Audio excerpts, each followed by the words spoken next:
Alors, le titre qui n'est pas indiqué dans le programme que j'ai proposé, C'est pour une laïcité d'émancipation, élargir nos alliances.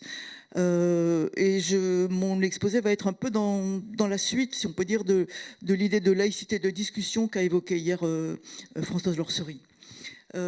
Alors, je rejoins les analyses qui ont déjà été rapportées ici, le plus souvent, sur la dénonciation des recours erronés à la laïcité par des gens qui veulent étendre le principe de la laïcité, d'autant plus que quand ces politiques entraînent des dérives liberticides pour d'autres associations que celles du champ religieux. Mais je m'interroge s'il est pertinent que la Ligue des droits de l'homme se focalise uniquement sur cette critique des politiques gouvernementales. Est-ce qu'il n'y aurait pas d'autres actions pour promouvoir une laïcité de liberté de manière plus proactive ? En quelque sorte, une offensive ligueuse plutôt qu'une offensive contre l'offensive réactionnaire.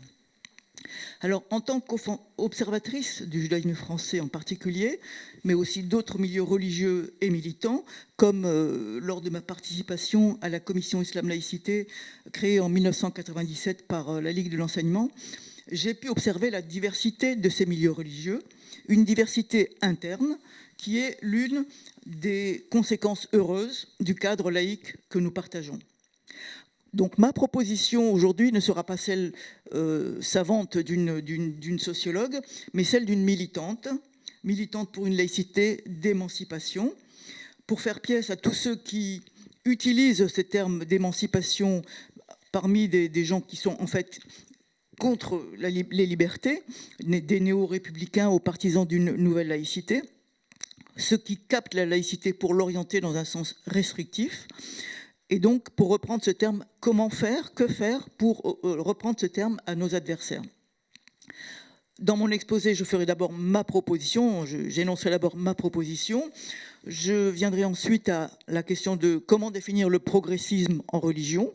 Et ensuite, je ferai une discussion sur cette définition, des exemples, des questions à débattre ouvertes. Et ensuite, enfin, une conclusion qui sera brève.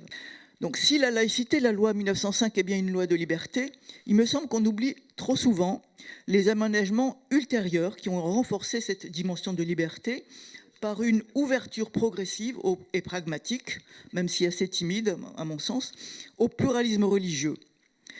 Peut-être pourrions-nous alors soutenir cette ouverture au pluralisme en allant plus loin aujourd'hui, en soulignant également le pluralisme interne aux religions.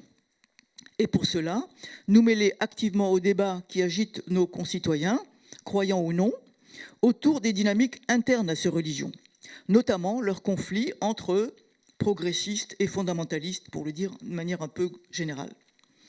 Trop de militants laïcs, y compris dans nos rangs, ont une vision univoque et globale de la religion comme source d'oppression, de volonté de pouvoir sur la société, d'obscurantisme, de dogmatisme, donc y compris dans nos rangs, malheureusement. Je dis malheureusement, moi je suis athée personnellement. Sans nier cette dimension historique des religions, sans oublier également les mouvements actuels d'intégrisme et de lutte contre la démocratie de la part de plusieurs courants religieux, et pas seulement au sein de l'islam, serait-il possible alors de soutenir les courants progressistes au sein de ces religions ? J'en viens à mon deuxième point. Comment définir qui seraient ces courants religieux progressistes ? Doit-on se limiter aux courants libéraux au sein de ces religions ? Ou peut-on déceler et soutenir quelque chose d'un progressisme dans d'autres courants au milieu ? Je propose une définition de base, on peut la discuter, bien sûr. Ce progressisme en religion, ce serait tous les courants qui admettent en leur sein le respect des droits fondamentaux de leurs adhérents, qui n'utilisent pas la coercition pour violer leur liberté de conscience, qui laissent sortir leurs membres et admettent le débat interne, qui n'ont pas peur du pluralisme au sein même de leur dénomination, au sein du judaïsme, au sein de l'islam, au sein du catholicisme, etc. Le progressisme en religion, ce serait moins une question d'interprétation libérale des textes au sens théologique, quoique celle-ci ait aussi son importance, que plus fondamentalement, l'acceptation par ces groupes ou ces sous-groupes au sein d'une religion, l'acceptation de principes ou de faits d'une ouverture au pluralisme au sein même de leur dénomination de rattachement. Comment soutenir ce pluralisme interne au sein des religions? En aidant à éclairer les enjeux d'émancipation, de liberté et d'égalité, hommes-femmes en particulier, qui sont au cœur du renouvellement de l'interprétation des textes et des pratiques traditionnelles. Que ce renouvellement émancipateur soit présenté par les acteurs religieux comme déjà inscrits dans leur tradition, par exemple au sein du judaïsme, on dit « les controverses font partie de tout temps de notre tradition », ou conçu comme impulsé par des valeurs extérieures venant des évolutions de la société environnante, cela importe peu finalement, pourvu que le résultat soit la liberté de chacun et l'égalité des conditions. Ou pourvu que ce résultat soit au moins qu'il existe au sein de ce courant religieux une dynamique allant dans ce sens de liberté de chacun et d'égalité des conditions. Je considère en outre que les relations interreligieuses, entre juifs et chrétiens, juifs et musulmans, etc., les relations interreligieuses font partie de ces dynamiques favorables au pluralisme. Par-delà les discussions théologiques et les déclarations d'amitié qui peuvent nous paraître parfois naïves ou trop gentilles, elles ont des effets civiques certains d'accommodation ou d'acculturation de leurs participants au pluralisme religieux. Bref, il s'agit d'encourager ceux qui travaillent au sein de ces religions contre le conservatisme, contre le fondamentalisme, contre le littéralisme. On sait d'ailleurs que cette dynamique d'ouverture déclenche de fait le plus souvent des réactions de rejet ou de fermeture identitaire de la part au sein de ces religions, de mouvements réactionnaires au sens premier du terme, qui vont traiter les premiers d'hérétiques. Un exemple pour illustrer ce que j'appelle une dynamique intéressante, c'est l'émergence récente en France, au sein du judaïsme religieux, de ce qui s'appelle une orthodoxie moderne, dont les fondateurs, un jeune couple, ont été formés, se sont formés et ont été ordonnés rabbins, l'homme et la femme, aux États-Unis, où ce courant est plus développé. Ce courant orthodoxe maintient une pratique stricte, se dit orthodoxe toujours, hein, Marie, orthodoxie et modernité, mais ça correspond à ce qu'on appelle le courant orthodoxe moderne aux États-Unis, maintient une pratique stricte selon sa propre vision de l'interprétation des textes, mais il n'en a pas moins intégré à sa manière l'idée d'une égalité entre hommes et femmes. C'est selon moi un exemple d'une dynamique interne qui va dans le bon sens de l'émancipation. Alors, proposons une discussion sur cette définition. Quelques exemples et des questions ouvertes à débattre. Je distinguerai 3 accusations habituelles contre certaines de ces évolutions. Il y en a peut-être d'autres. 3 accusations habituelles. La première, ce serait « c'est une ouverture incomplète, une fausse égalité ». La deuxième, ce serait l'hypocrisie, la fausse conscience. Et une troisième, c'est en fait une stratégie de dissimulation ou de manipulation. Ce qu'on appelle dans le monde musulman la taqiyya. Alors, j'examine ces accusations habituelles. Une ouverture incomplète ou fausse. Si je reprends l'exemple de ces juifs orthodoxes modernes, on voit que la femme rabbin ne dirige pas la communauté à égalité avec son mari. On sait qu'elle ne mène pas les offices religieux, ou en tout cas, elle ne mène pas certaines parties de l'office religieux qui sont réservées aux hommes. On sait aussi qu'elle doit se couvrir les cheveux en public. Donc, implicitement, quand on parle d'ouverture incomplète ou fausse, on veut dire que si elle n'a pas le droit de tout faire comme son mari, comme l'homme, c'est donc qu'il y a une infériorité ou une discrimination. La différence est vue et perçue comme une inégalité.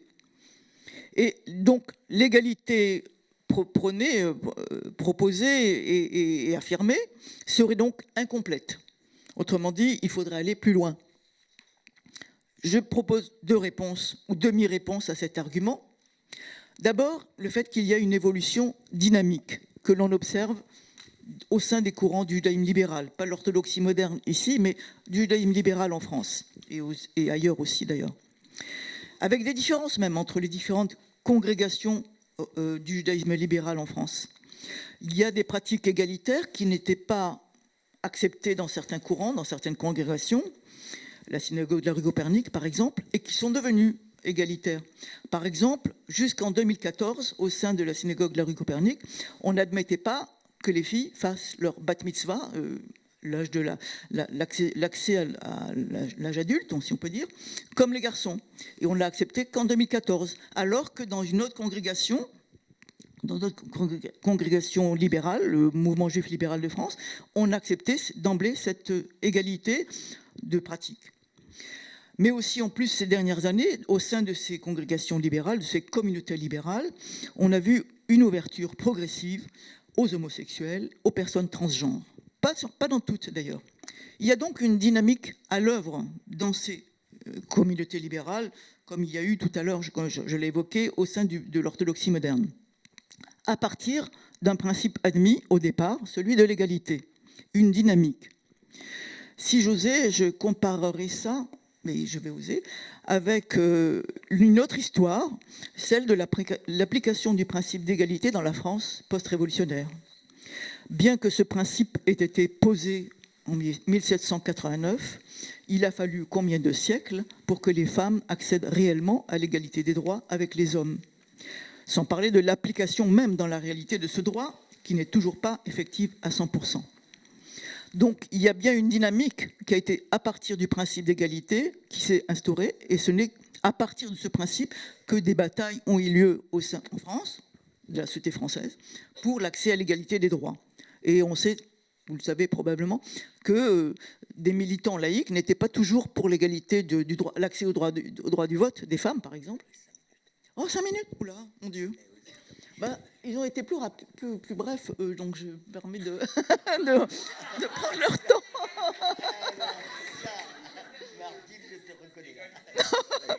Voilà. Donc voilà.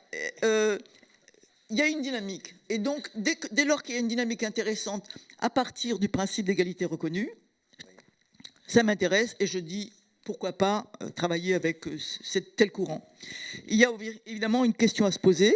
Est-ce que l'égalité homme-femme consiste toujours à permettre à chacun d'accéder aux mêmes fonctions, aux mêmes rôles? Et évidemment, cette question ne peut pas être décontextualisée du contexte social global. Je me rappelle la bataille qu'ont menée les femmes tunisiennes lors de la réécriture de la Constitution post-révolution de 2012-13.